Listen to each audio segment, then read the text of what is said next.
I've got a flavor crisis that requires some serious disco magic. My custard cream needs a flavor that'll make taste buds boogie and groove. You've come to the right genie, Frida. Let's get this flavor party started. What's the flavor groove you're hunting for? Imagine this, Genie. My custard cream is the dance floor, and I need a flavor that's ready to do the electric slide on tongues. I'm in Flavor Town, baby. There's a disco ball of banana, a boogie down blueberry, and a twist and shout of strawberry. Now sprinkle some confetti of cosmic craziness, the kind that turns taste buds into breakdancers. What does it add to your custard's funky flavor parade?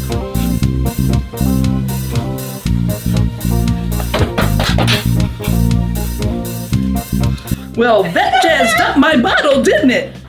There you have it, Frida. The flavor groove you're seeking is a disco of caramel apples. Genie, you're the sultan of silliness. With this flavor mix in my custard cream will be the ultimate dance floor for taste buds. Come make it with me, Genie.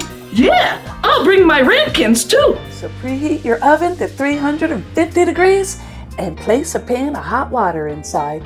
Now get out 6 ramekins and greasy insides, and I just use baking spray with flour. In your favorite saucepan, add half a cup of sugar and 4 tablespoons of water. I brush the edges with water as insurance against the sugar crystallizing. You might think you don't need to do this, and that'll be the one time your sugar crystallizes, right? Heat that until it turns caramel color. That's around 320, 345 degrees. It only takes a long time if you stare at the pot.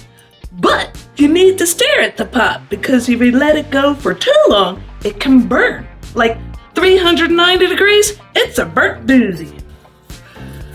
Pour it into your ramekins. A soup spoon helps me not spill it and get it even. Now whisk together 4 eggs and a 1/4 cup of sugar in a large measuring cup. This is a big help, and you'll see why in a little bit. Then take 2 cups of milk that you've heated to steaming. 2 60-second zaps in the microwave will get you there. About 160 degrees is steaming. What you're doing here is bringing up the temperature and not making scrambled eggs. And whisk in 1 teaspoon of vanilla extract. Vanilla always likes to go last. And pour it right into your ramekins. You splash less on the counter this way with the measuring cup's big spout, right? Place them in your hot water pan and bake for 45 to 50 minutes. If they start turning brown on top, take them out because that means they're done. And while your caramel cream is baking, get out 2 of your favorite apples. I'm using Pink Ladies here. Peel and core them. I just love this peeler gadget thingy. And chop them into small pieces and put them in the same saucepan you used to make the caramel in the first step. Add half a teaspoon of cinnamon and half a teaspoon of cardamom. I love cardamom. Simmer on medium heat until the fruit is tender and the juice is transparent. That means like kind of see-through.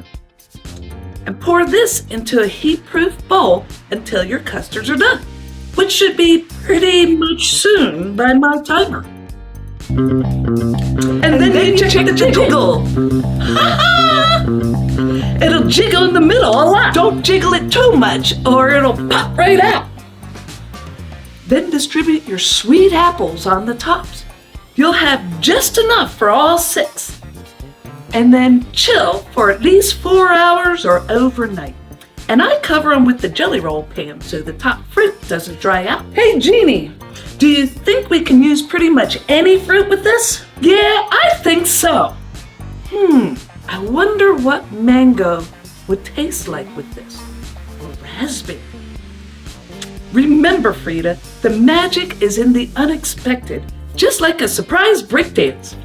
Now go forth, whip up your favorite flavor fiesta, and let the taste buds dance.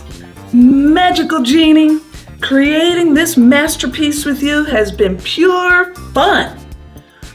Let's continue to share our culinary dreams with all the loony world.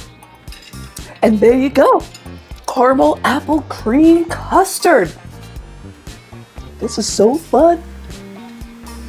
Leave a comment. I love to read your comments. It makes my day.